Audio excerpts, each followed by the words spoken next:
Bismillahirrahmanirrahim. Assalamualaikum warahmatullahi wabarakatuh. Pemirsa MTA TV dimanapun Anda berada, puji syukur kita panjatkan kehadirat Allah SWT. Di kesempatan yang berbahagia ini, kita masih diberikan begitu banyak limpahan nikmat dan karunia-Nya. Dan mudah-mudahan kita semuanya dalam keadaan sehat walafiat. Pemirsa MTA TV dimanapun Anda berada, menjumpai Anda di sore hari ini hingga nanti jam 5 sore dalam program Meniti Jalan Dakwah. Dan tentu untuk Anda juga bisa bergabung ya di line telepon 02716793000 atau di SMS WA 08112553000. Pemirsa MTA TV dimanapun Anda berada, untuk kesempatan kali ini kita masih akan membahas tentang bagaimana Yayasan Majelis Tafsir Al-Quran akan menangani wabah COVID-19 yang tentu dibentuk gugus tugas COVID-19. Dan alhamdulillah untuk kesempatan sore hari ini masih bersama dengan Ketua Gugus COVID-19 dari MTA Pusat, ada beliau Ustadz Dr. Nugroho Imam Santoso. Kita sapa terlebih dahulu, sudah hadir di tengah-tengah kita. Assalamualaikum warahmatullahi wabarakatuh. Waalaikumsalam warahmatullahi wabarakatuh. Kabar baik dan sehat ya? Alhamdulillah, ya, alhamdulillah. Sehat, baik. Ya, kalau pekan lalu ya Ustadz ya, ini sudah disampaikan bagaimana kebijakan yang diambil dari yayasan tentang saudara-saudara kita yang nantinya atau yang terpapar begitu ya, yang terpapar, bagaimana penanganannya sampai tuntas begitu. Nah, untuk kesempatan kali ini Ustadz nanti akan menyampaikan tentang karena memang COVID-19 kita tidak bisa memprediksi sampai kapan begitu Ustadz ya. Nah, ini akan disampaikan tentang bagaimana berdampingan dengan COVID-19 ini seperti apa nanti begitu ya. Nah, kami ingatkan untuk Anda pemirsa, silakan nanti Anda dapat bergabung di sore hari ini 02716793000 atau di SMS dan WA 08112553000. Nah, pendengar, untuk mukadimahnya terlebih dahulu kita akan dengarkan bersama paparan awal oleh Ustadz Dr. Nugroho Imam Santoso tentang siap berdampingan dengan COVID-19 seperti apa. Kita akan simak bersama. Silakan. Terima kasih. Assalamualaikum warahmatullahi wabarakatuh. Waalaikumsalam. Para pemirsa MTA TV yang kami hormati, untuk kali ini kami akan menyampaikan satu hal yang mudah-mudahan nanti ini membawa manfaat untuk kita bersama. Jadi kami berikan tema siap berdampingan dengan COVID-19 gitu. Ini kita atau kami latar belakangi bahwa dari berbagai sumber, intinya COVID-19 ini masih perjalanannya masih panjang. Dengan perjalanan yang COVID yang masih panjang ini, bagaimana kita dalam kehidupan sehari-hari dan juga nanti dalam kegiatan di majelis ini, intinya kegiatan di majelis juga bisa berjalan, kehidupan sehari-hari bisa berjalan, tetapi memang ada syarat-syarat yang harus dipenuhi kan begitu. Jadi harus kita juga mempersiapkan bagaimana COVID ada, tapi kita juga misalnya aktivitas atau kegiatan kita juga berjalan, tentunya nanti dengan berbagai penyesuaian. Gitu. Ya.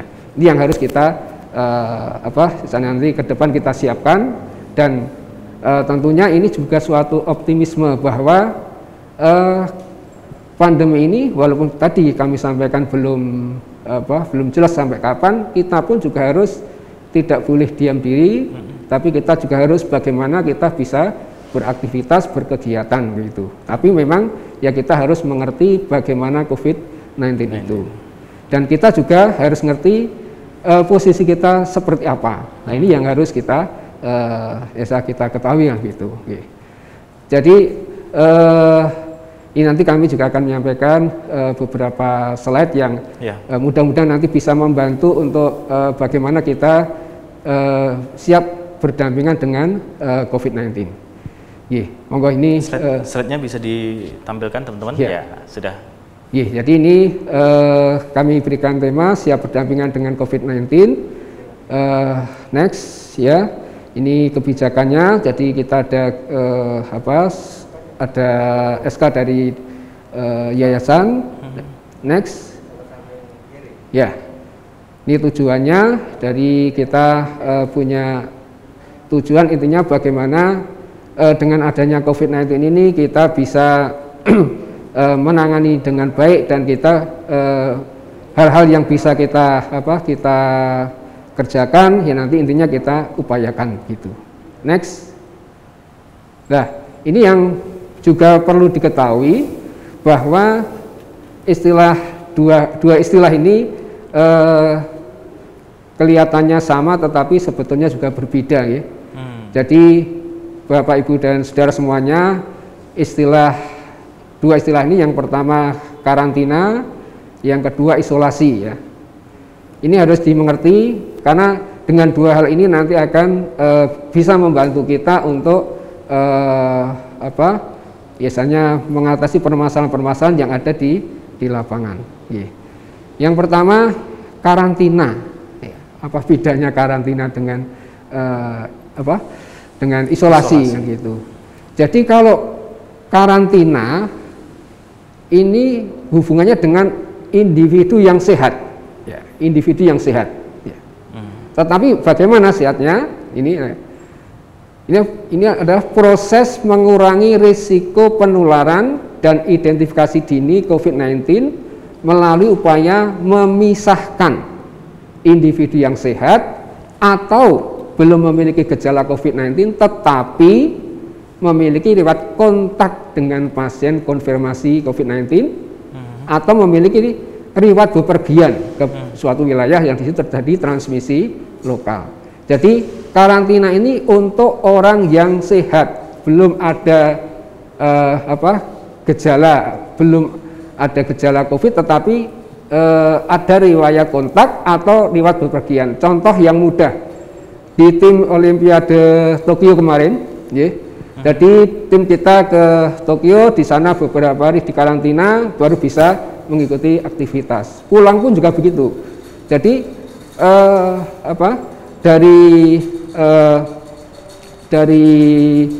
Tokyo pulang ke Indonesia juga diberi waktu untuk karantina. Jadi sini kondisinya sehat, jadi tidak ada gejala apapun. Tetapi ini berisiko ataupun kemungkinan juga misalnya kemungkinan ada COVID juga bisa. Nah ini maka ini dipisahkan dulu sebelum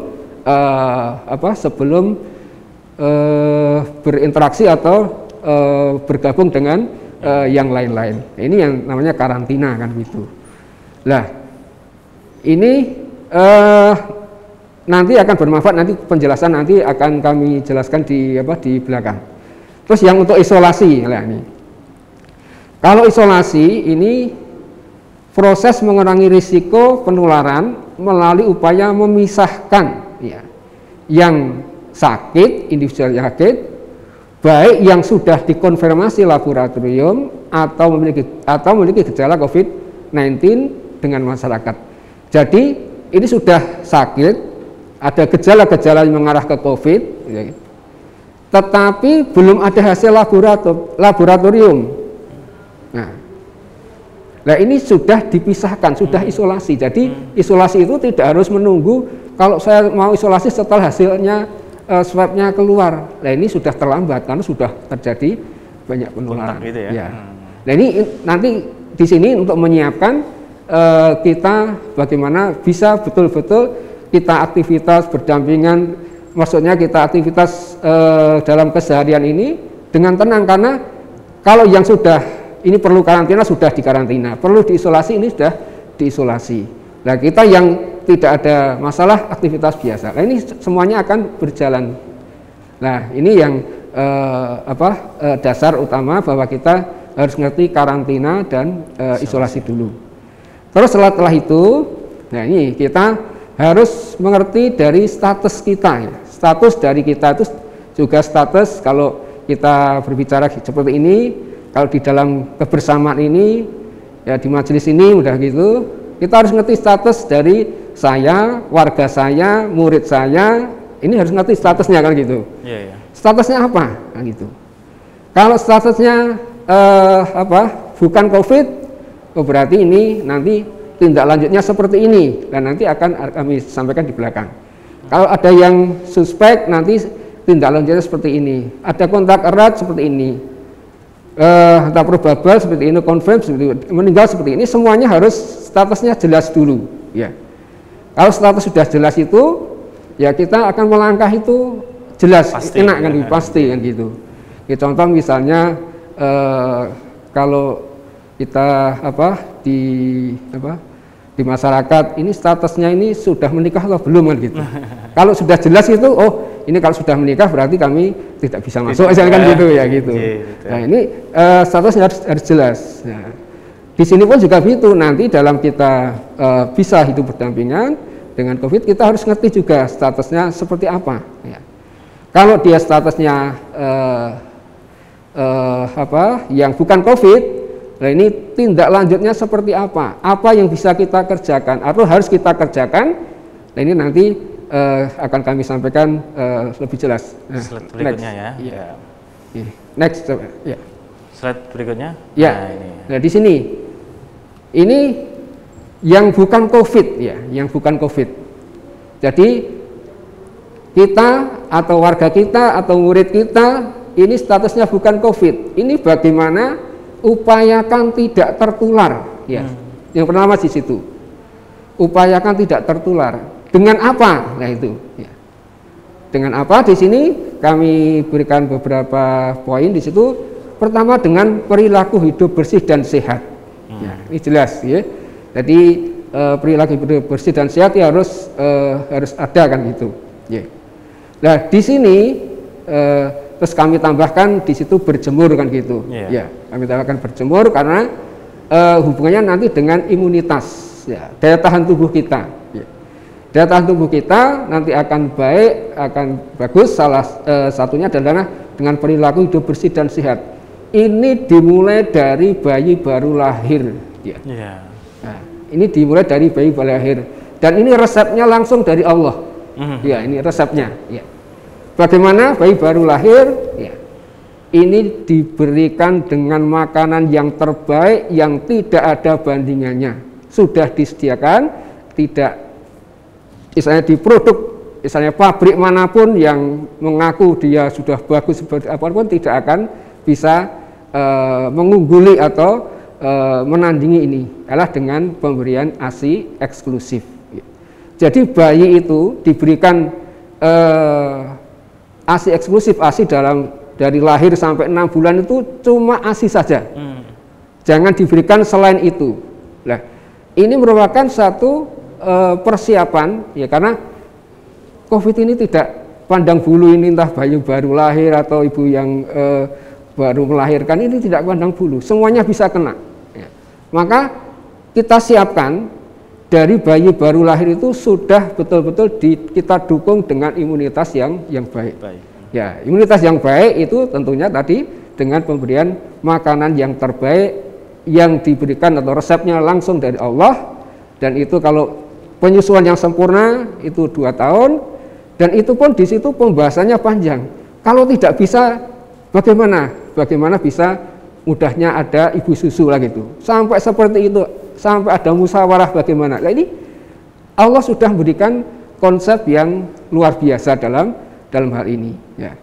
Maka ini kita semuanya harus memperhatikan ini, terutama ibu-ibu atau calon-calon ibu, bagaimana nanti ini COVID masih berjalan panjang, gitu ya. Perjalanannya masih panjang, kita siapkan dari kondisi yang masih bayi ini sudah kita siapkan seperti itu.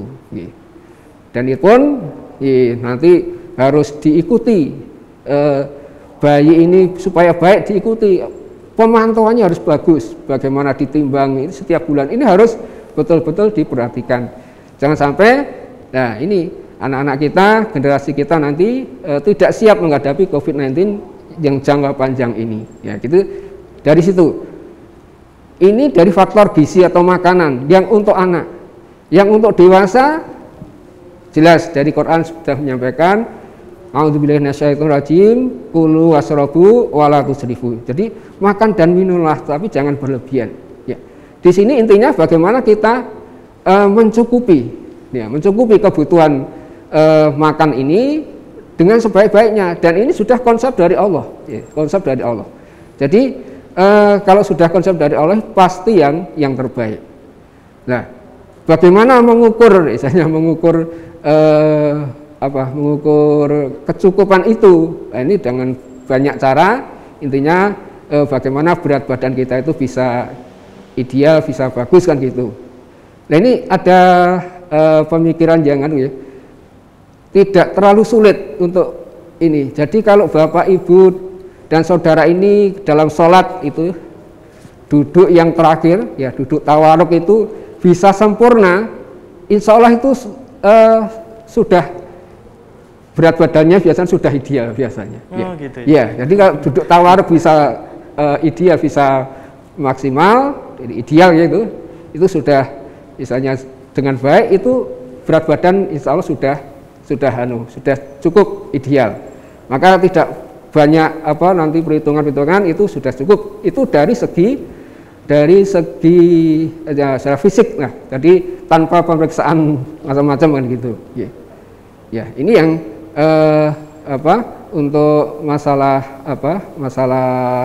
tadi makan ya, makan dari anak atau bayi dan makan untuk dewasa gitu. Nah, selain itu yang dari pertama tadi yang WABS dan berjemur tadi, ini yang berikutnya adalah berjemur ya. Ini juga fasilitas yang diberikan Allah gratis ya, pada kita ya, diberikan gratis. Jadi juga tidak ada mudahnya ya, sumber vitamin D yang melebihi dari kita berjemur.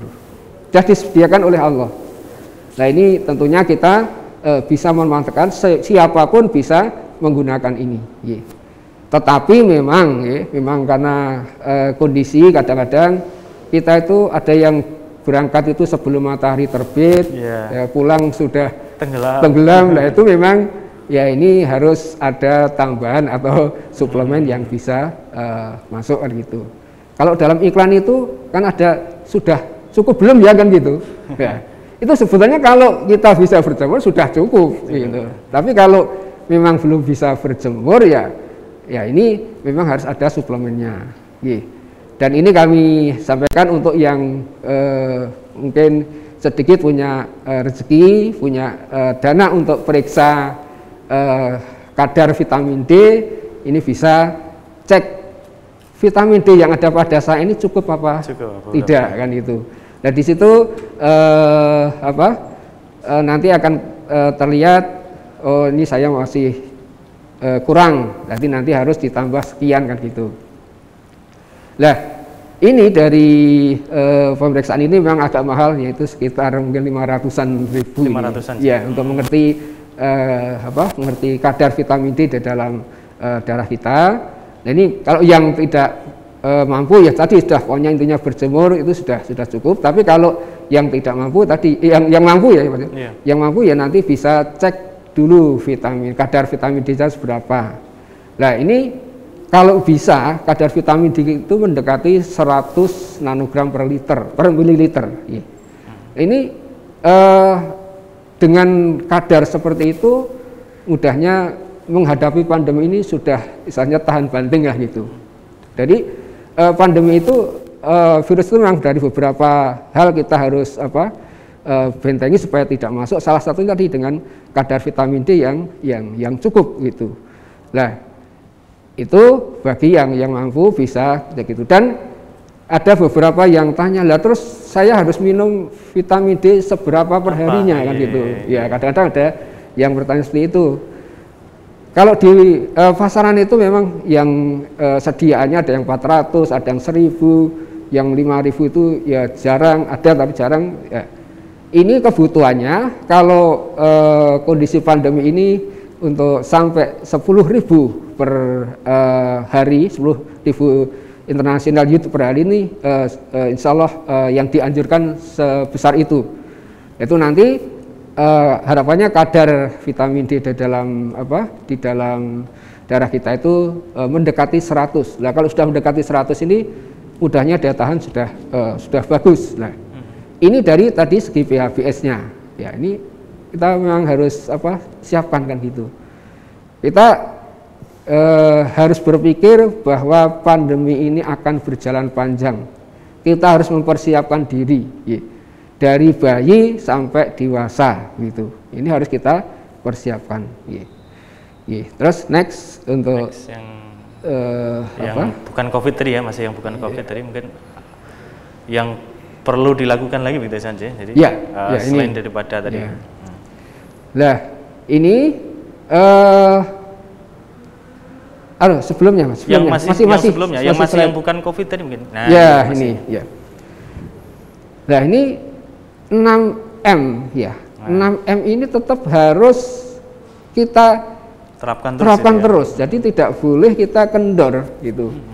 Harus terus itu. Jadi tidak boleh tidak. Nah, ini syaratnya kalau kita mau hidup berdampingan. Kalau seperti ini nanti akan tergilas, tidak bisa ya. Jadi ini harus betul-betul diterapkan ya di mana saja kita berada. Ya.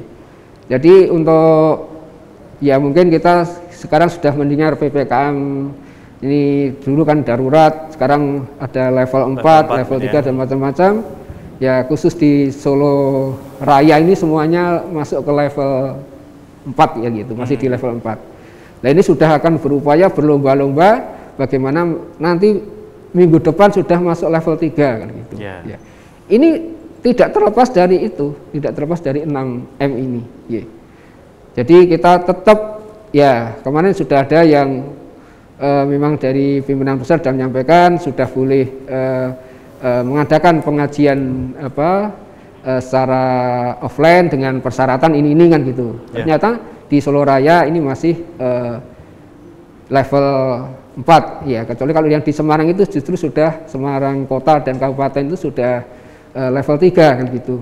Nah, ini nanti mestinya di sini ada ya kebijakan-kebijakan yang mungkin nanti akan disampaikan oleh pimpinan pusat. Kalau level 4 bagaimana? Kalau level 3 bagaimana? Level 2 bagaimana? Level 1 bagaimana? Nah, di sini nanti akan misalnya kita tadi siap berdampingan. Jadi kalau level 3 nanti seperti ini ngajinya misalnya berapa persen atau aturannya bagaimana, atau yang sudah vaksin bagaimana, nanti ada mestinya ada ada semacam aturan-aturan ya di situ memudahkan nanti kita untuk menyesuaikan. Jadi minggu ini levelnya turun, kita berarti bisa lebih banyak. Minggu ini, minggu depan lagi trennya naik lagi, ya kita harus menyesuaikan lagi.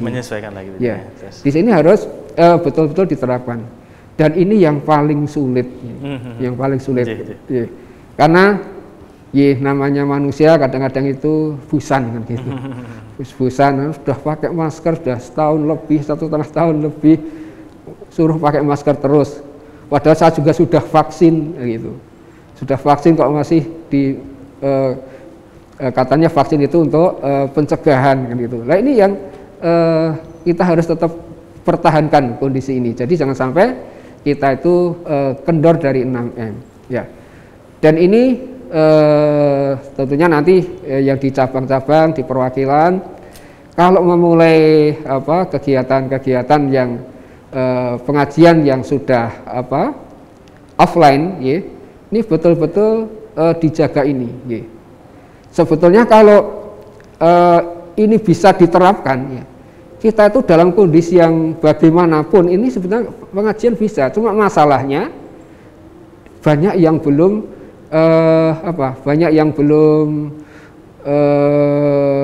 misalnya bisa menerapkan atau mau menerapkan protokol kesehatan atau 6M ini. Ya.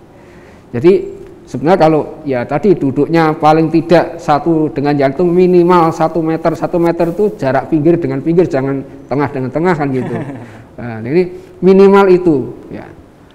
Atau ya itu kalau sudah jarak diatur, pakai masker tertib, bawa hand sanitizer, sering kita cuci tangan, itu sudah sangat membantu kita untuk tidak tertular kan gitu. Nah, ini harus betul-betul diperhatikan. Jadi 6M ini, dan di 6M ini ada menjauhi menghindari untuk makan bersama gitu. Ya. Ini kadang-kadang kan di majelis itu ya biasa lah gitu, kalau pengajian itu biasanya setelah selesai Di situ ada ya kita menghormati pada ustadz yang misi, kadang-kadang kita sediakan makan. Nah di sini nanti titik rawannya di sini kan gitu, titik rawannya di sini. Jadi harus betul-betul diperhatikan. Ya kalau untuk sekarang ini saya kira tidak perlu untuk itu dulu lah. Kalau di cabang-cabang di perwakilan ada kegiatan ngaji ya sudah paling disediakan minum saja lah itu kalau saya kan gitu. Karena kalau disediakan makan itu ya karena tidak dimakan ya perkewo, dimakan ya bagaimana. Kadang-kadang mejanya cuma kecil gitu, harus dekat-dekat dan tidak diajak ngomong kok ya gimana kan gitu ya, repot lah ini. Maka ini betul-betul diperhatikan. Jadi misalnya nanti guys sudah ada kegiatan pengajian yang offline, ya ini kami berharap nanti di cabang-cabang cukup disediakan minum saja untuk sementara inilah kalau nanti sudah bisa berjalan. Nah, yang offline kan gitu, karena ini risikonya sangat tinggi. Dan juga kalau bisa, nanti untuk ya kegiatan pengajian yang tadi semuanya bisa melaksanakan dengan protokol kesehatan gitu. Ini sampai di sini dulu mungkin ada hal-hal yang perlu tadi masih ini masih panjang tadi yang bukan COVID nanti masih ada beberapa lagi, dan ini juga sudah ada Pak Ali Akbar ini ya ketua SAR MTA dan juga di tim pemulasaraan juga gitu ya, yang ada di gugus COVID-19 di MTA Pusat. Nah, kalau di tim pemulasaraan seperti apa ini? Iya, untuk sampai saat ini masih tahap-tahap terus berjalan ya, atau mungkin sudah ada pengurangan gitu, artinya sudah mulai meminimalisir gitu ya. Sudah mulai turun ini. Sudah mulai turun gitu ya. Dan untuk saat ini kita sudah mengadakan pelatihan-pelatihan di perwakilan dan cabang-cabang. Iya. Jadi masih alhamdulillah. Jadi kita turut bahagia juga, artinya kasus COVID-19 juga semakin mereda gitu ya, hampir mereda. Tapi tetap 6M tadi saat ini harus selalu diterapkan gitu. Dan silakan untuk Anda pemirsa barangkali yang bergabung di line telepon 02161693000 atau di SMS WA 08112553000. Apakah ada di line telepon yang bergabung? Silahkan 02716793000. Halo, assalamualaikum. Ya, baik pendengar dan pemirsa dimanapun Anda berada. Baik Ustadz, sambil menunggu saudara kita yang barangkali bergabung, tadi masih ada beberapa poin yang bukan COVID ini ya, mungkin bisa ditambahkan sedikit sebelum ditanya Pak. Coba ditampilkan lagi Mas untuk yang tadi masih tadi. Yang masih Ustadz. Nah, ini 6M ini tetap terus ya. Jadi walaupun kasusnya sudah menurun, tetapi kita masih sekarang ini masih level 4 gitu. Ya. Ini harus tetap kita pertahankan dan kita tingkatkan ini. Nah ini memang mudahnya tameng kita atau senjata kita untuk bisa hidup berdampingan dengan COVID itu. Terus berikutnya yang jelas sudah kita dengar semuanya adalah dengan vaksin. Vaksin memang banyak di antara masyarakat itu ada yang masih ragu-ragu, ada yang menolak, ada yang sudah misalnya mencari lah gitu, mau kan gitu ya.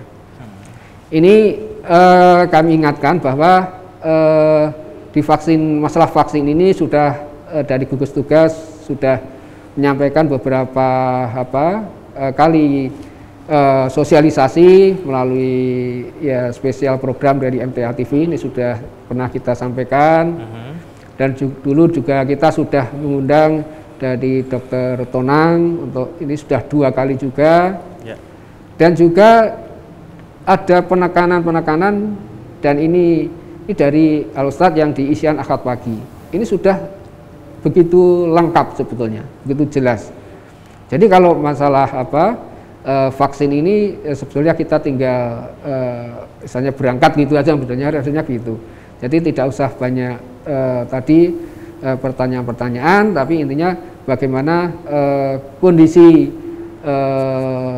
pandemi seperti ini, vaksin merupakan salah satu upaya kita untuk bisa menghadapi COVID-19. Nah ini memang sangat luar biasa ini, jadi ada yang betul-betul mencari bagaimana bisa dia vaksin, tapi ada yang betul-betul bagaimana dia bisa menghindarkan ini. Iya. Nah ini harapan kami kalau di majelis ini sudah jelas bahwa kita sudah ada tuntunan dari Allah bahwa kita itu untuk taat pada Allah, Rasul dan ulil amri. Di sini sudah jelaskan gitu dari kita. Jadi tentunya tidak ada pilihan lain sebenarnya kan gitu. Ya ini kalau sudah saatnya dan memenuhi syarat untuk vaksin, ya maksudnya kita harus vaksin kan gitu. Ini yang masalah vaksin kan ya. Dan vaksin ini ternyata tidak hanya cukup 2 kali ya. Jadi untuk tenaga kesehatan ini sudah mulai yang ketiga ini ya. Jadi, yang ketiga ini? Iya, jadi sudah mulai yang ketiga.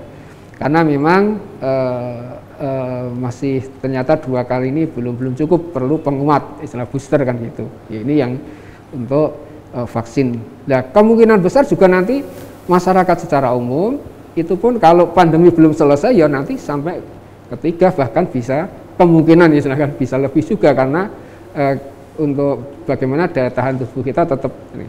Nah mudah-mudahan pandemi segera selesai. Kalau sudah selesai ya vaksin dan sudahlah ya, gitu kan gitu iya. Nah ini yang harapan kita pandemi segera selesai. Tapi kita tetap harus siap dalam kondisi apapun ya. Karena kalau kita sudah siap kondisi apapun ya ini kita mau melangkah itu semuanya jelas kan gitu. Melangkah itu sudah arah kita sudah jelas. Ya. Next. Ya. Masih yang tadi. Kembali lagi. Ya. Di sini. Yang sebelumnya tadi masih yang. Sebelumnya. Ya sebelumnya. Kembali sebelumnya. Masih yang sebelumnya tadi yang bukan COVID Mas. Ya. Ya. Ini juga kasus kematian COVID itu kebanyakan karena adanya komorbid. Ya. Nah ini tentunya dari kita semuanya, kalau ada komorbid betul-betul dikontrol. Dikontrol itu misalnya yang gula darahnya tinggi atau DM, ya. Itu harus kontrol rutin. Setiap bulan harus cek gula darahnya. Nah, terus minum obat harus teratur.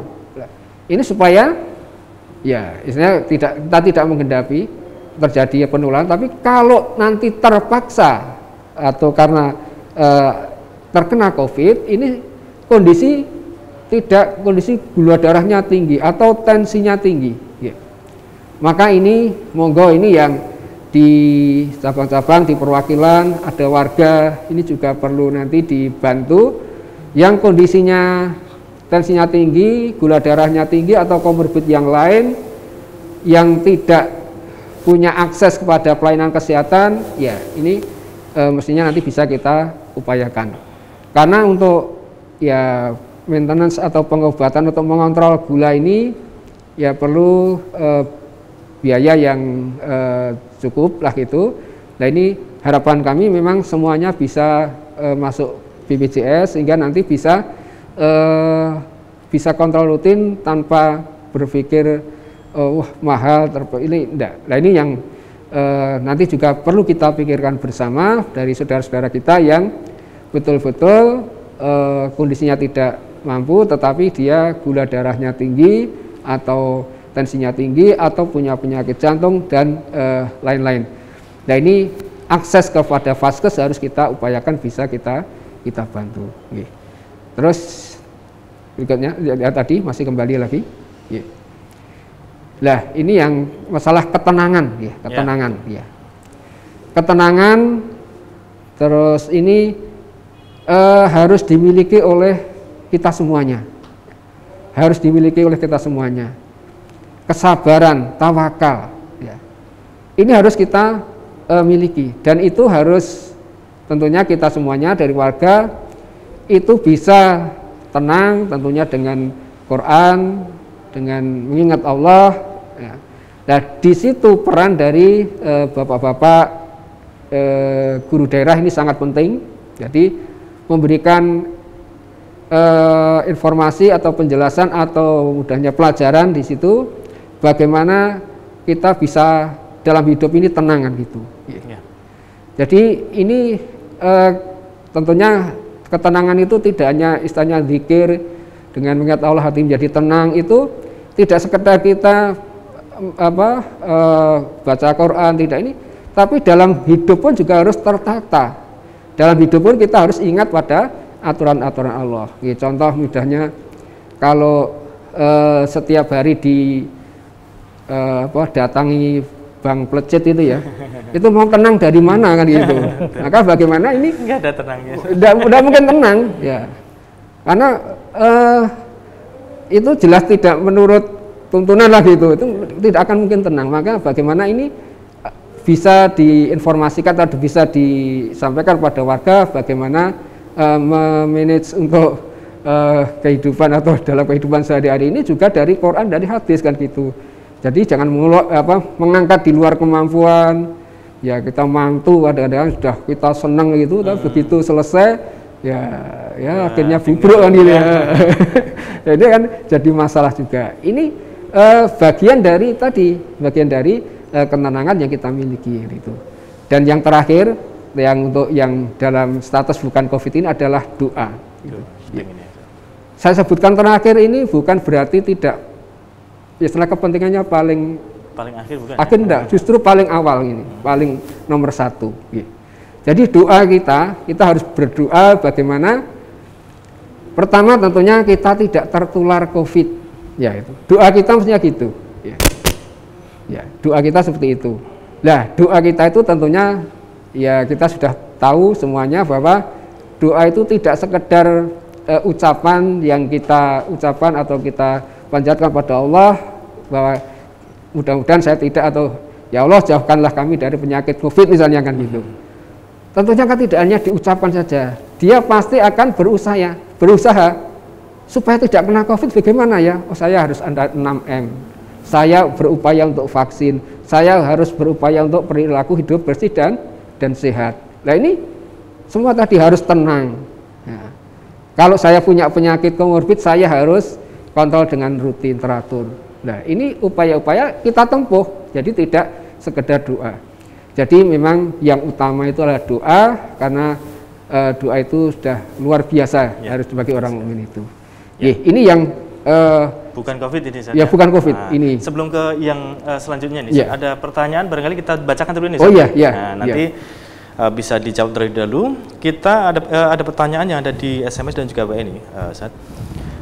Dokter, saya terpapar COVID kedua kali dan sudah vaksin untuk yang pertama. Harusnya selama isoman itu saya vaksin kedua, tapi karena isoman harus diundur. Nanti kira-kira vaksin kedua dikasih waktu jaraknya berapa ini dok? Setelah habis selesai isoman, yakni isoman itu awal Agustus, tepatnya tanggal 4 Agustus. Jadi untuk vaksin kedua nanti kapan begitu? Terima kasih. Jadi Agustus, September, Oktober, November. Jadi 3 bulan dari selesai isolasi mandiri gitu, atau selesai isolasi. Jadi kalau tadi selesai isolasi itu bulan Agustus tanggal 4, nanti jadi September, Oktober, November. Jadi 4 November itu sudah bisa vaksin gitu. Jadi ini jaraknya 3 bulan dari selesai isolasi. Selesai isoman ya. Ya baik. Berikutnya, ketika orang sakit enggan ke puskesmas, dikhawatirkan di-COVID-kan selama ini, apakah selama ini pernah orang yang meninggal dianggap COVID terus dilakukan otopsi untuk memastikan memang benar-benar COVID begitu? Apakah selama ini ada begitu? Di mana? Terima kasih dari Pak Wuryanto di Salatiga nih. Ya, ini yang memang sering menjadi permasalahan kita lihat di berita-berita itu. Jadi meninggal belum ada hasil laboratnya sudah dianggap COVID. Dianggap COVID kan gitu. Ya, ini namanya kasus probable kan gitu. Dan nanti di belakang tadi ada ya. Jadi kasus probable itu intinya gejalanya itu mengarah COVID. Kalau mudahnya yakin ini COVID gejalanya kan gitu. Tetapi belum keluar dari PCR-nya. Jadi swab PCR itu belum keluar Nah, kalau ini gejalanya sudah mengarah ke COVID dan meninggal, nah ini namanya kasus probable. Ini pemakamannya secara prokes, ini aturan seperti itu. Dan ini kalau terjadi di rumah sakit itu pasti ya dari rumah sakit ada prosedur setelah meninggal itu dilakukan swab dulu. Tapi memang hasilnya akan keluar beberapa waktu kemudian gitu.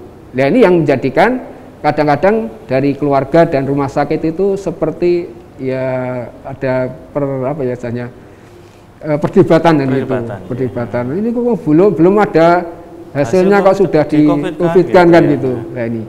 Nah, karena memang kita yang jelas keterbatasan untuk pemeriksaan swab PCR kita. Jadi ya mudah-mudahan dengan dari kebijakan pemerintah sekarang ini swab PCR harganya diturunkan, terus harus 1 kali 24 jam. Nah, ini pun juga kalau 1 kali 24 jam, ini pun juga nanti kan masih tetap menunggu kan gitu. Ya, ini kalau nanti tunggu hasil swab ini juga pemakamannya juga tertunda.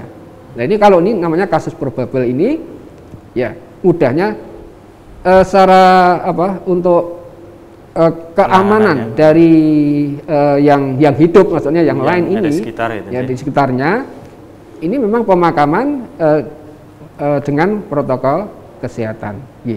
Jadi tidak perlu otopsi tadi ya. Tapi begitu dia sudah di rumah sakit, nanti meninggal belum sempat hasilnya keluar, itu sudah nanti diambil untuk swabnya, dan nanti hasilnya setelah itu baru keluar. Ya, memang ada yang hasilnya negatif, ada yang positif. Tetapi memang ini untuk mengurangi risiko tadi, ya semuanya prokes kan gitu, karena memang dari gejalanya sudah mengarah ke COVID, sudah jelas kan begitu. Ya, itu. Ya, demikian ya. Mudah-mudahan dapat dipahami. Kemudian yang selanjutnya kalau ini kasusnya yang ada di Pak Ali Akbar ini, nah yang ada di pemulasaraan, ketika ada yang meninggal gitu ya, yang ada di rumah sakit, dan ini kasusnya masih sama tuh ya, probable tadi ya. Nah, ini seperti apa? Apakah juga bisa seperti itu? Dan prosedurnya seperti apa? Misalkan saya bagian keluarga saya sudah meninggal, menghubungi SAR langsung, gugus tugas, atau seperti apa ini Pak? Ya kalau di rumah sakit namanya kalau hasilnya belum keluar itu suspek ya. Suspek. Jadi sama seperti yang dikatakan Dr. Nugroho tadi, tetap prokes itu. Tapi ada juga yang menolak. Jadi tergantung dari pihak keluarga. Tapi kalau warga MTA saya anjurkan ya kita mengikuti saja prosedur rumah sakit. Kalau untuk pemulasaran, alhamdulillah untuk di wilayah Solo ini kita bisa mengajukan, misalkan itu ada warga MTA yang meninggal, kita ambil alih untuk pemulasaran di rumah sakit, alhamdulillah sekarang bisa. Oh gitu. Jadi langsung ke rumah sakit, oh ini warga MTA, langsung diambil alih tim SAR gitu langsung ya? Insya Allah bisa. Sudah berapa di rumah sakit ini, 4 rumah sakit ini bisa kita langsung dan itu sebenarnya juga mempermudah rumah sakit juga kan? Iya. Membantu terutama yang putri, yang putri itu kan dari rumah sakit jarang sekali yang punya tenaga untuk putri untuk pemulasaran COVID. Gitu. Dan kemarin sudah praktek di Grogol 5 ini juga pemulasaran di rumah sakit. Gitu. Jadi warga MTA Grogol 5 sudah punya tim putri ini ke rumah sakit, kita minta untuk pemulasaran. Alhamdulillah bisa sekarang. Ya. Itu yang di rumah sakit ya. Namun ketika misalkan yang meninggalnya di rumah juga ada timnya tersendiri. Alhamdulillah untuk saat ini sudah banyak yang sudah punya tim pemulasarannya. Dan itu meskipun ini Pak Ali ya, ketika tadi kita belum tahu ini ada positif atau negatif juga, tapi memang mengarah ke COVID. Ke COVID itu tetap penanganan yang dilakukan dari tim pemulasaran juga seperti itu. Ya. Jadi untuk jaga-jaga gitu ya. Iya. Jadi untuk keluarga ini harusnya ya memahami lah. Jadi memang banyak yang menolak juga ini. Anda kapan ini? Oh ini bukan COVID, kenapa di COVID kan gitu juga. Yang tahu kan rumah sakit pihak dari nakes. Kalau keluarga mungkin banyak yang nggak tahu itu. Tahunya ini sakitnya nggak itu. Padahal juga sudah dites, cuma tesnya belum keluar. Atau ketika misalkan nanti ketika sudah meninggal di tes ternyata hasilnya negatif, ya nggak masalah juga sebenarnya, artinya tetap penanganannya juga dilakukan seperti itu karena mau untuk jaga-jaga semuanya gitu. Untuk mengantisipasi. Baik pemirsa TV dimanapun Anda berada, barangkali Anda ingin bergabung silahkan 02716793000 atau di SMS WA 08112553000. Kita lanjutkan menyapa saudara kita ini. Ustadz, sudah ada yang masuk lagi. Dari Bapak Tri di Sragen, apakah penyintas COVID perlu divaksin? Atas tausiahnya kami ucapkan terima kasih begitu. Nah ini juga dulu juga ada pernah ada pertanyaan. Jadi dari Pak Tri di Sragen, jadi untuk penyintas COVID ini ada beberapa yang perlu diketahui ya. Jadi setelah selesai isoman, mudahnya gitu ya, itu udahnya antibodinya itu ada yang tinggi, ada yang ya biasa kan, mudahnya tidak ada peningkatan yang berarti kan gitu. Nah, kalau nanti tinggi itu rata-rata ini nanti 3 bulan itu sudah menurun kan gitu. Dan ini seperti tadi ada yang sampai terkena 2 kali tadi, yang tadi pertanyaan yang di awal tadi. Nah, ini juga gitu. Jadi walaupun penyintas ini perlu tetap divaksin, ya, karena tadi antibodi atau kekebalannya itu nanti akan turun biasanya setelah 3 bulan. Maka nanti vaksinnya itu setelah 3 bulan dari selesai isolasi. Ya, jadi ini intinya bagi penyintas tetap perlukan vaksin kan gitu. Harus ya, atau mungkin tetap diperlukan lah. Diperlukan, ya. Berikutnya dari Pak Abdullah yang ada di Grobogan, adakah riwayat penyakit tertentu untuk menjadikan tidak bisa ikut vaksin? Kalau ada contohnya penyakit apa? Ya, jadi banyak sekali sebenarnya penyakit-penyakit, tapi kalau itu sudah bisa ditangani atau bisa terkontrol, itu bisa divaksin. Contoh penyakit gula gitu ya. Gula itu kalau belum terkontrol, jadi masih tinggi terus kan gitu, ini nanti diturunkan dulu supaya nanti bisa terkontrol, baru nanti divaksin. Hipertensi juga begitu, biasanya tensinya tinggi, nanti begitu sudah bisa teratasi atau terkontrol gitu. Asma atau sesak nafas juga begitu. Bahkan penyakit-penyakit alergi yang lain seperti lupus gitu, nanti itu memang bisa, tapi nanti juga dengan misalnya dikontrol dengan baik, baru kondisi stabil, ya nanti baru bisa divaksin.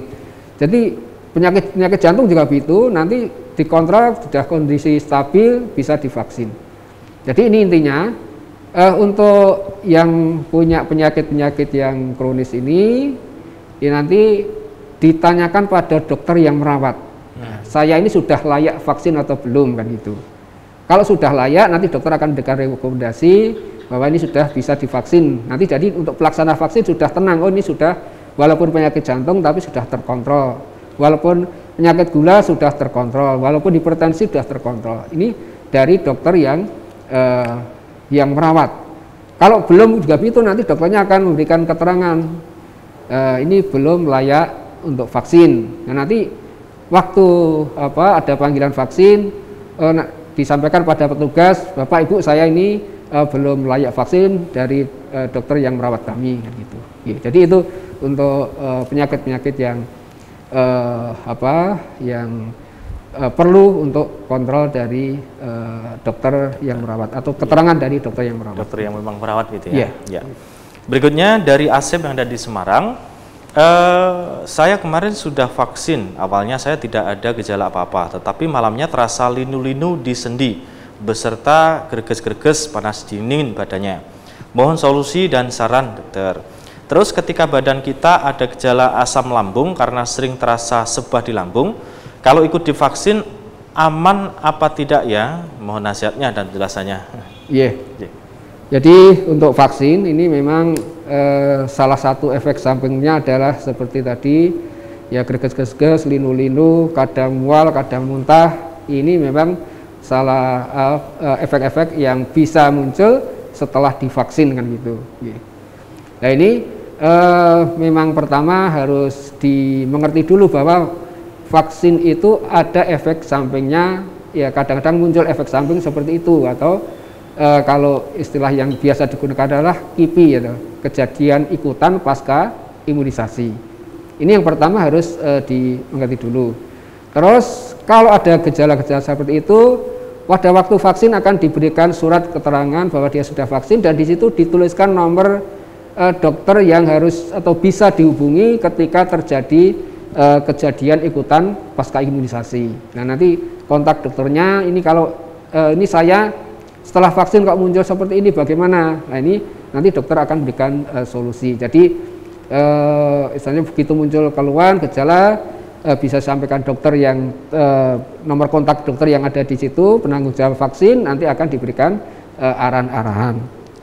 Terus yang tadi asam lambung ya. Jadi asam lambung ini bukan merupakan suatu kontraindikasi atau bukan suatu yang udahnya dilarang untuk vaksin, enggak. Ya, tentunya ya dikelola asam lambungnya dengan baik, maksudnya juga dikontrol, kalau perlu minum obat ya minum obat dulu, kalau sudah nyaman ya nanti berangkat vaksin. Jadi kalau asam lambung ini bukan suatu kontraindikasi atau mudahnya tidak boleh divaksin, bukan. Ini bisa divaksin, tetapi semuanya diupayakan untuk bisa waktu vaksin kondisinya betul-betul fit dan gitu. Saya kira itu. Ya, demikian ya. Mudah-mudahan dapat dipahami. Sebelum kita menyapa lagi, ini Ustaz, barangkali tadi ada yang poin selanjutnya setelah bukan COVID. Nah, ini adalah poin suspek ini. Nah, seperti apa ini penanganan? Suspek itu istilahnya kalau curiga kan, curiga, atau kalau di kepolisian itu tersangka kan, tersangka, gitu. Tersangka. Nah, tersangka itu istilahnya tersangka di sini namanya tersangka COVID kan gitu. Tapi belum divonis ini COVID kan gitu. Baru ya kemungkinan besar COVID kan gitu. Ya. Di sini tentunya kan gejala-gejalanya itu di situ ada batuk, pilek, panas, kadang terus yang agak spesifik ini kehilangan pembauan atau pengecap atau rasa. Nah, di sini kalau sudah ada penghilangan pembauan atau pengecapan itu memang prosentasenya sudah tinggi untuk kemungkinan besar ini COVID. Dan sekarang juga tambahan tadi ada yang diare, ada yang mual, muntah kan gitu. Ini termasuk namanya suspek ya. Kalau suspek atau curiga atau tersangka ini ya, ini memang sudah harus mulai isolasi gitu. Jadi jangan sampai terlambat. Kalau sudah begitu di dalam rumah itu misalnya ada 5 orang dalam satu keluarga, sudah ada yang punya gejala ini, ya sudah harus mulai isolasi. Jangan sampai aku guru ya sebenarnya sudah hilang pembawaan apalagi itu. Aku orang positif Pak, aku tetap ya saja harus dengan keluarga yang lain. Ya ini harus dihindari, jangan sampai nanti keluarga yang lain itu jangan sampai tertular walaupun saya belum diperiksa laborat atau belum diswab kan gitu. Nah ini yang menimbulkan masalah tadi.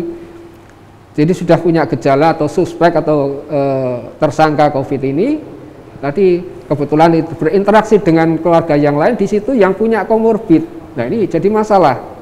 Jadi yang bersangkutan aku rapopo, tapi nanti keluarganya mungkin ibunya atau bapaknya atau simbahnya yang di situ ada komorbid atau sudah lansia, ini resikonya sangat tinggi.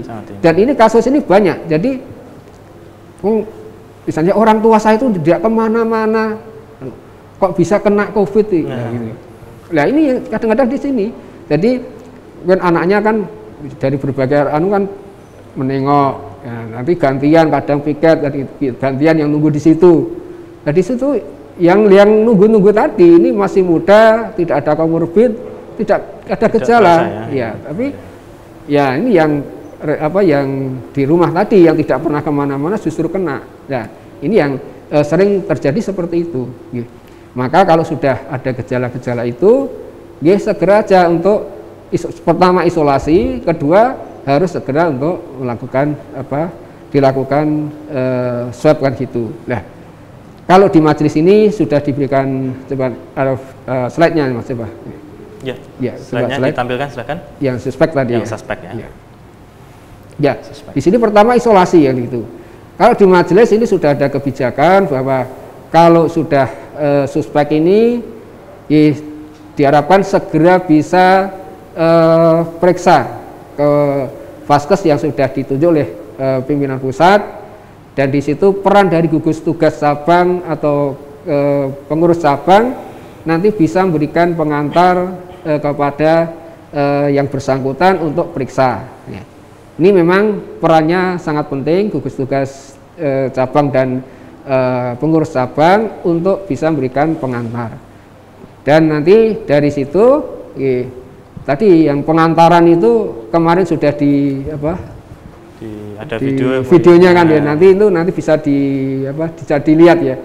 Jadi pengantaran itu kalau memang yang bagus, kalau memang masih bisa berangkat sendiri ya sendiri.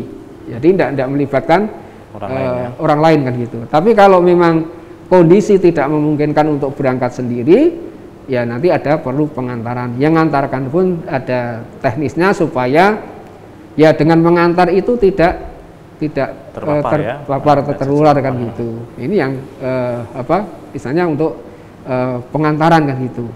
Dan ini merupakan suatu kebijakan yang betul-betul bisa membantu dari warga yang suspek. Dan ini warga yang dalam kondisi ini insya Allah betul-betul sangat terbantu untuk polisi atau kebijakan dari pimpinan pusat ini.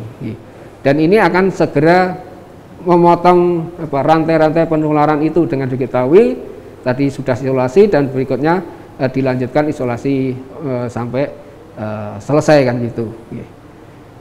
Next, saya tampilkan lagi untuk slide-nya.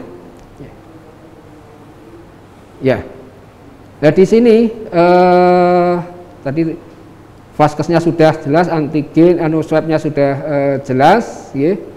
Nah ini dilakukan tentunya dengan pemantauan yang bagus kan gitu. Jadi setelah semuanya ini dari suspek itu sudah dilakukan pemantauan. Ya. Kalau pemantauannya bagus, ini harapannya walaupun suspek ataupun nanti sampai ke confirm itu tidak terjadi keterlambatan. Ya. Yang biasanya selama ini yang menjadi masalah adalah keterlambatan. Jadi sudah seminggu lebih ada gejala itu, masih dibujuk oleh keluarga, masih dibujuk oleh pimpinan cabang, gugus tugas. Nanti setelah saturasi sudah drop baru mau diperiksakan. Ya. Kadang-kadang waktu diperiksakan antigen kadang-kadang sudah lewat itu sudah negatif. Nah ini saya enggak positif. Nah, padahal ini sebenarnya karena antigen itu hanya beberapa hari, setelah itu lewat yang bisa hanya PCR kan gitu. Nah ini nanti sangat penting tadi di awal begitu suspek itu harus segera untuk periksa. Harapannya pertama tidak menularkan kepada banyak orang termasuk keluarganya sendiri, dan untuk mengurangi berat baru masuk rumah sakit itu mengatasinya jelas lebih sulit. Kalau masih ringan kan gitu diatasi, dan juga tadi tidak cukup tadi sudah ketemu seperti itu nanti peran dari cabang, peran dari teman-teman sangat penting. Karena kalau masih di awal diberikan nasihat dalam arti ya kamu ini memang terkena COVID, tetapi harus tetap tenang. Kalau tenang nanti imunitasnya itu tidak akan ngedrop. Nah kalau tidak ngedrop nanti ya virus paling 10 hari 14 hari sudah selesai kalau gitu ya. Nah ini akan menjadi modal untuk kesembuhan kan gitu. Jadi di awal misalnya kalau terkena itu begitu terkena terus kita upayakan, ya ini akan mengurangi fatalitas berikutnya kan gitu. Dan ini juga mengurangi risiko untuk penularan. Nah ini nanti harus kita terus seperti itu, maksudnya kalau ada yang suspek begitu ada yang suspek atau curiga COVID ya segera isolasi, segera untuk ini. Ya supaya nanti tidak penyebarannya lebih jauh lagi gitu. Ya itu yang untuk suspek ya. Ya. Suspek ya. Itu untuk yang suspek. Jadi yang suspek ini kesadaran diri ini juga harus ini ya. Penting juga ini. Ya, sangat penting. Ya. Oh, ketika saya sudah ada gejala batuk dan sebagainya, ini harus memang benar-benar ini ya, sadar dan harus melakukan isolasi. Kemudian ada tahap-tahap tadi harus dilakukan itu juga begitu? Iya, harus gitu. Memang ini kesadaran sangat-sangat menentukan penyebaran COVID, sangat menentukan fatalitas atau beratnya penyakitnya. Jadi ini sangat penting. Dan memang ini, jadi kadang ada yang beranggapan gini, nanti kalau saya tahu, kalau nanti tahu terus ngedrop kan gitu. Malah ngedrop, ya. Maka ini peran kita di waktu sehat tadi sudah harus diberikan penjelasan-penjelasan bahwa kita itu namanya orang hidup itu ya kadang sehat, kadang sakit. Maka gunakan sehatmu sebelum sakit. Dan nanti di situ diberikan pelajaran-pelajaran bahwa orang sakit itu harus sabar, nanti bisa sebagai kafaroh. Itu harus diberikan pelajaran-pelajaran dari guru-guru daerah yang ada di cabang atau perwakilan kan gitu. Nah itu nanti di situ nanti akan ya tadi kita harus bisa berdampingan itu dari kondisi awal harus begitu. Nah nanti kalau biasanya yang tadi orang-orang banyak yang katakan nanti kalau tahu positif nggak ngedrop. Ya maka sebelum positif semuanya diberikan pelajaran-pelajaran atau informasi yang cukup kan gitu. Sehingga nanti misalnya terkena itu ya sudah siap semuanya. Ya kita tuh ya kondisi sakit, kondisi sehat kita tuh harus betul-betul ya bisa menerima semuanya. Bisa menerima semuanya. Iya. Kadang-kadang mungkin ada kasus juga nih, Sat.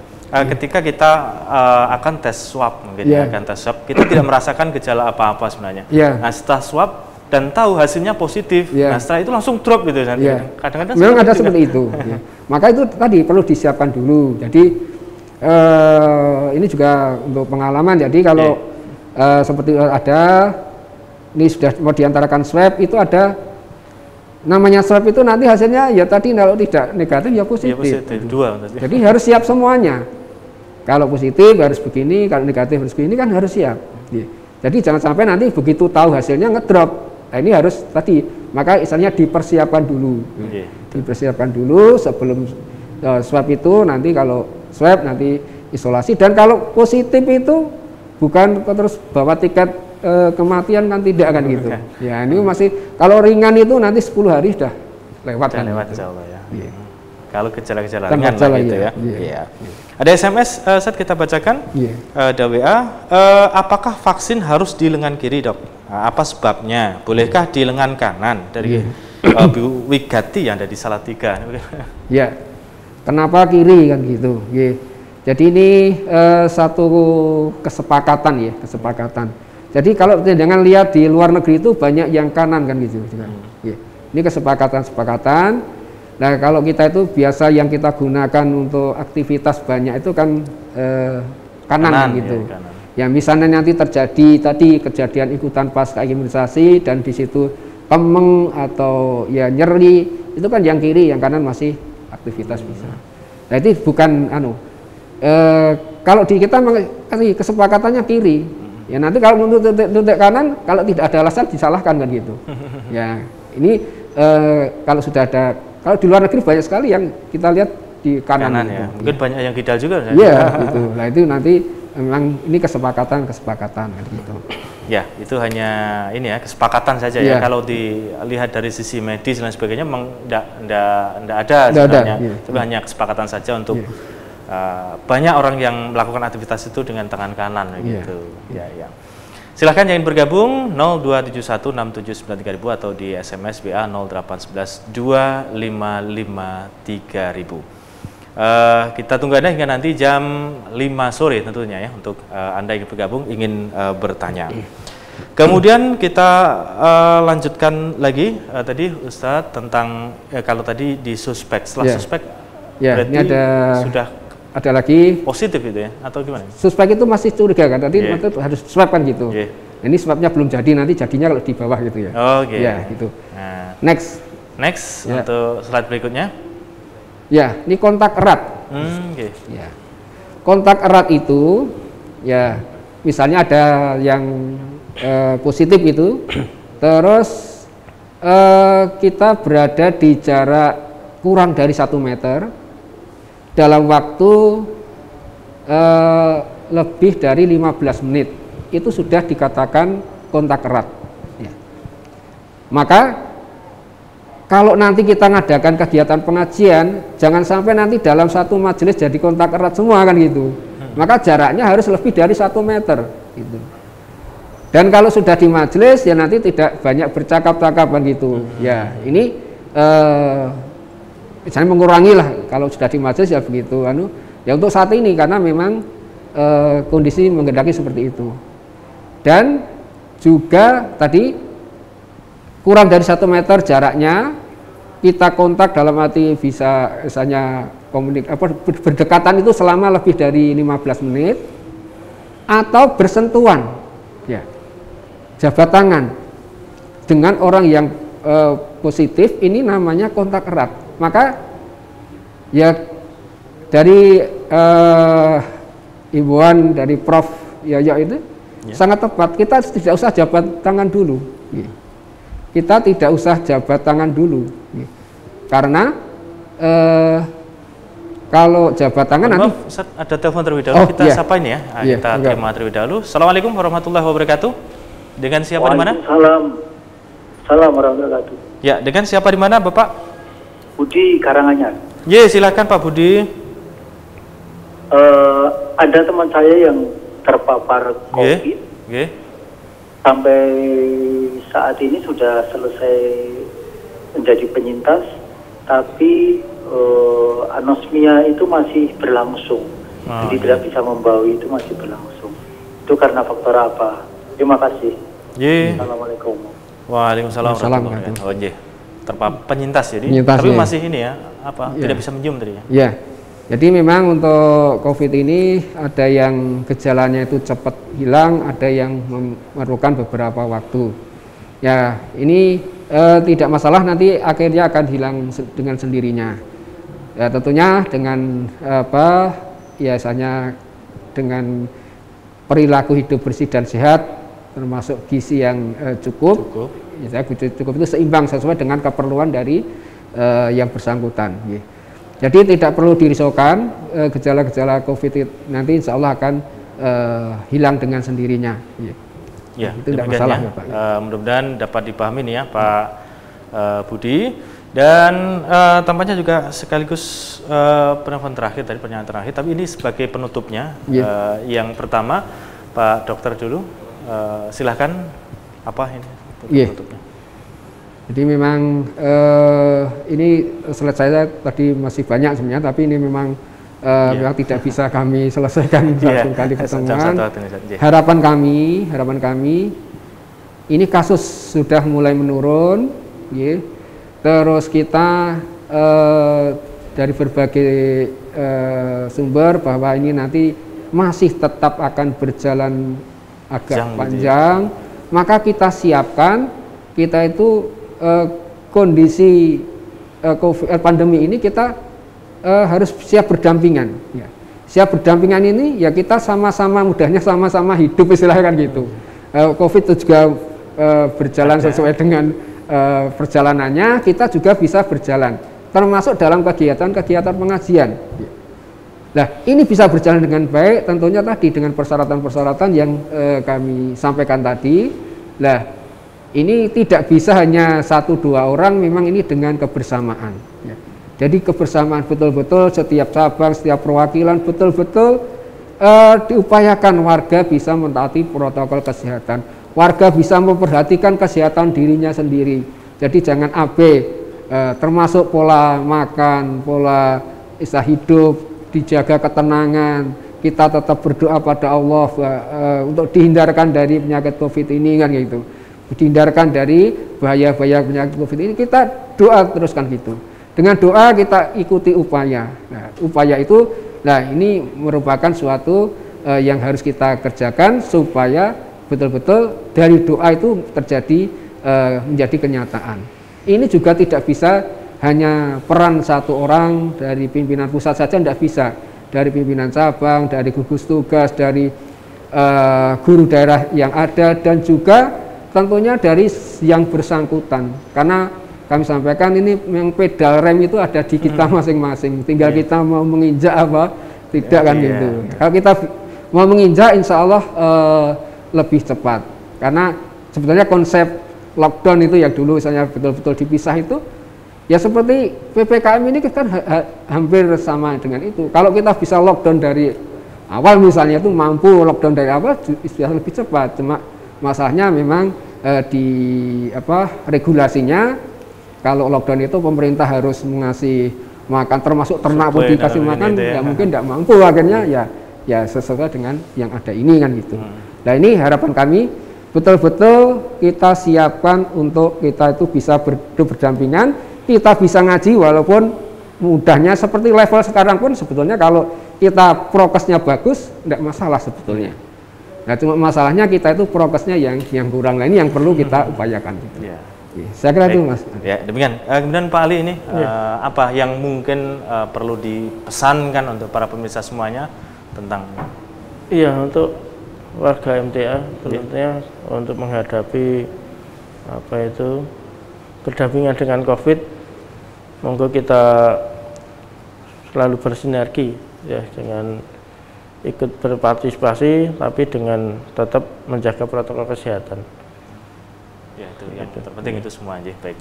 Terima kasih kehadirannya Ustaz, Pak Ali, mudah-mudahan bermanfaat, dan insya Allah kalau ada waktu lagi nanti kita berkumpul lagi untuk memberikan informasi yang terbaik untuk saudara kita semuanya. Baik pemirsa MTA TV dimanapun Anda berada, hanya sampai di sini bersama kita untuk program Meniti Jalan Dakwah, mudah-mudahan bermanfaat. Dan akhirnya kami undur diri, terus kami ingatkan untuk selalu mematuhi protokol kesehatan. Akhirnya subhanakallahumma wa bihamdika asyhadu an la ilaha illa anta astaghfiruka wa atubu ilaik. Billahi taufiq wal hidayah. Wassalamualaikum warahmatullahi wabarakatuh. Waalaikumsalam.